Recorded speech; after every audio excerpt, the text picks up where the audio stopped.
Mes bien chers frères,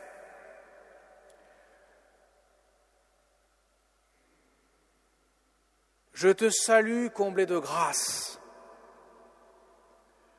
Le Seigneur est avec toi. C'est précisément sur cette parole comblée de grâce, pleine de grâce, que le mystère que nous fêtons aujourd'hui, l'Immaculée Conception, repose dans la Divine Écriture, la Sainte Écriture. Effectivement, c'est le texte scripturaire sur la base sur laquelle est prononcé ce dogme de l'Église qui a été prononcé en 1854 par le bienheureux pape Pie IX, proclamant que Marie est l'Immaculée Conception. Marie est conçue sans le péché originel.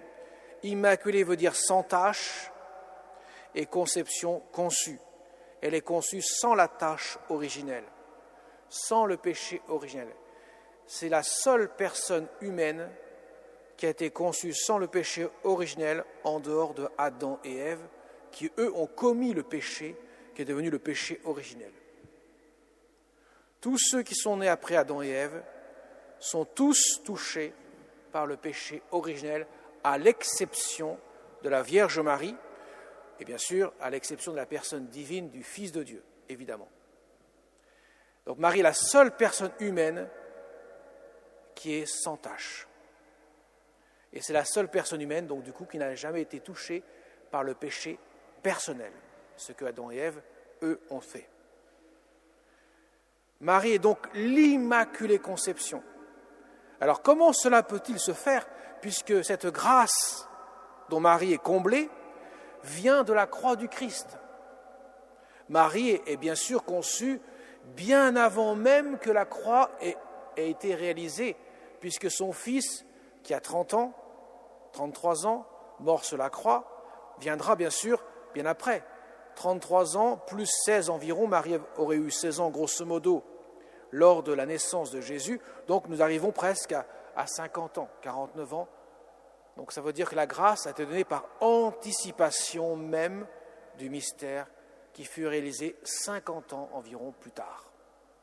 Mais comme en Dieu il n'y a pas de temps, Dieu peut très bien produire une grâce et lui donner son effet avant même qu'elle soit produite dans le temps.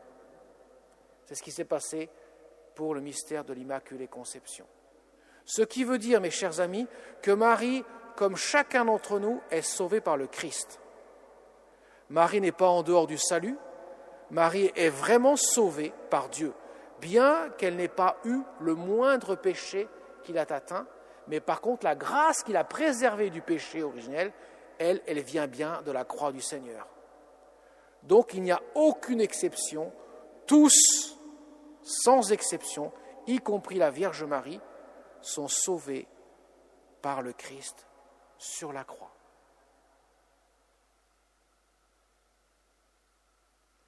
Ça, c'est une première chose. La seconde chose, ce qu'on dit de Marie, singulièrement, Marie, ça veut dire Marie elle-même, on doit le dire aussi de la même manière pour l'Église, pluriellement, puisque nous sommes tous membres de l'Église par le baptême. Ce qui veut dire que l'Église, alors elle n'a pas été conçue sans le péché originel, ça bien sûr, ça n'a pas trop de sens pour ça, mais par contre, l'Église a été purifiée, elle a été rendue pure, sainte et immaculée par le sang du Christ versé sur la croix, par le don de son amour miséricordieux. Donc le Christ a rendu pure, sainte et immaculée son épouse, l'Église, sur le bois de la croix, dont il s'est uni à tout jamais pour l'éternité.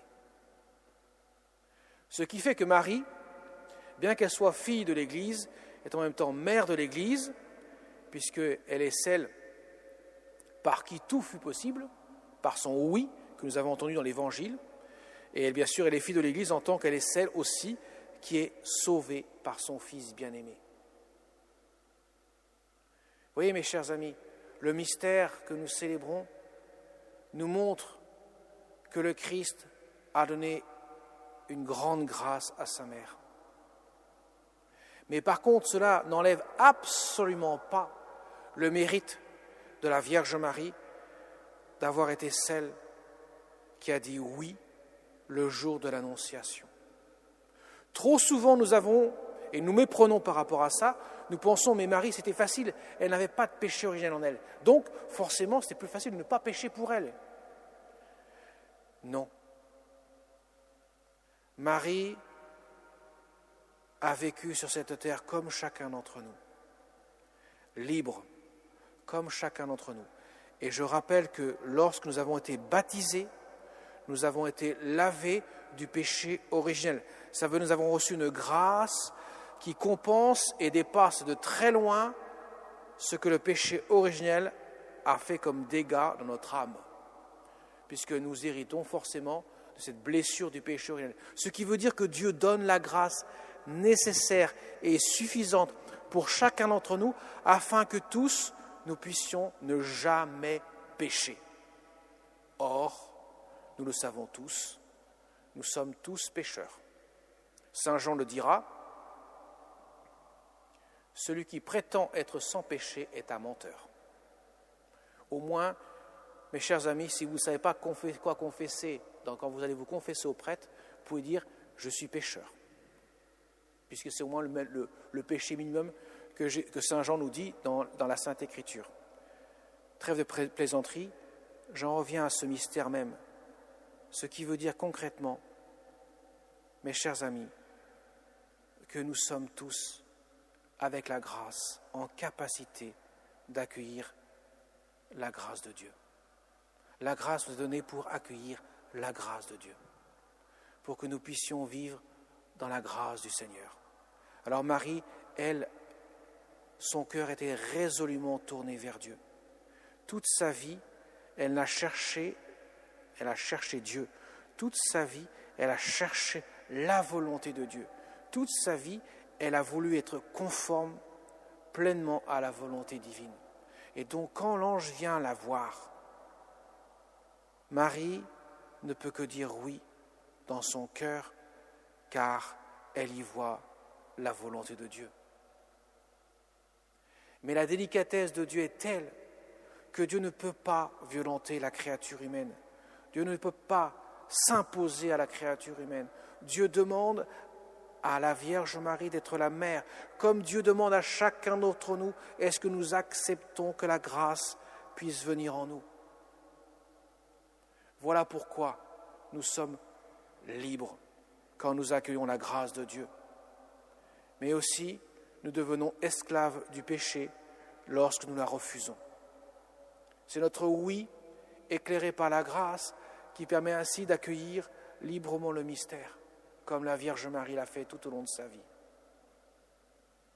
Et comme cela ne suffisait pas, en 1854, que le bienheureux pape Pie IX proclame le dogme de l'Immaculée Conception, la Sainte Vierge Marie, elle aime bien signer les choses, alors elle vient 4 ans plus tard, en 1858, à Lourdes, où elle proclamera à la petite Bernadette, qui était inculte, qui ne comprenait pas du tout ce que cela voulait dire, « Je suis l'Immaculée Conception ». Autrement dit, la Vierge Marie signe effectivement le dogme qui a été prononcé 4 ans plus tôt par le bienheureux pape Pie IX.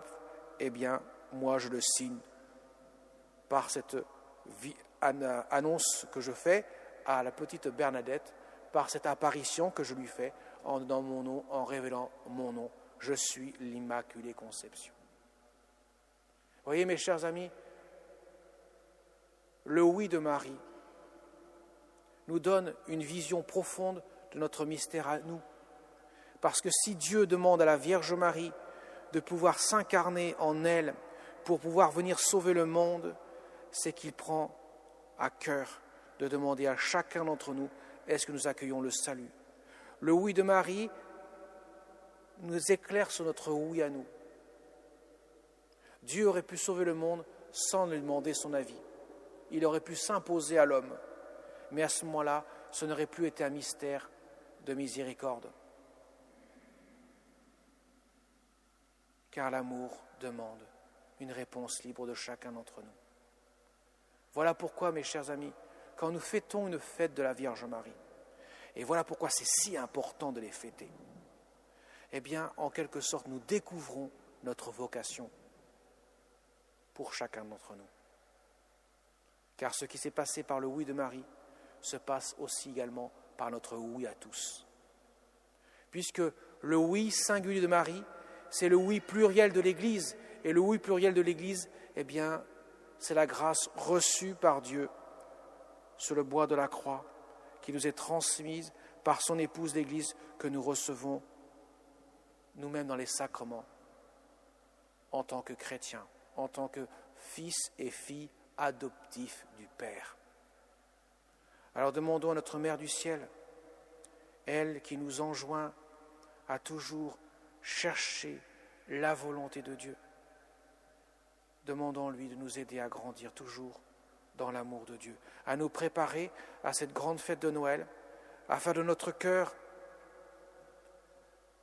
la crèche qui accueillera l'enfant Dieu, pour que Dieu puisse vivre en nous. Vous savez, mes chers amis, Saint Luc nous le dit à plusieurs reprises dans l'Évangile, Marie ne cessait de méditer et de contempler les mystères qui se déroulaient sous ses yeux, en présence de son Fils bien-aimé.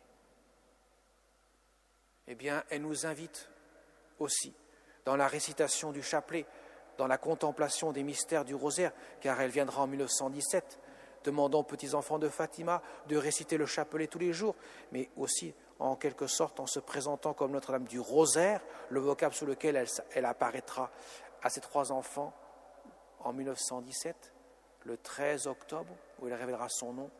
Elle nous invite à méditer les mystères de la vie du Christ, pour nous en imprégner, pour que nous puissions découvrir ô combien l'œuvre de Dieu est en action dans notre vie de chaque jour. Car ce que Jésus a vécu il y a 2000 ans n'est pas étranger à notre vie d'aujourd'hui. Au contraire, Jésus nous donne la grâce de vivre en plénitude sa présence dans le quotidien que nous avons à vivre chaque jour.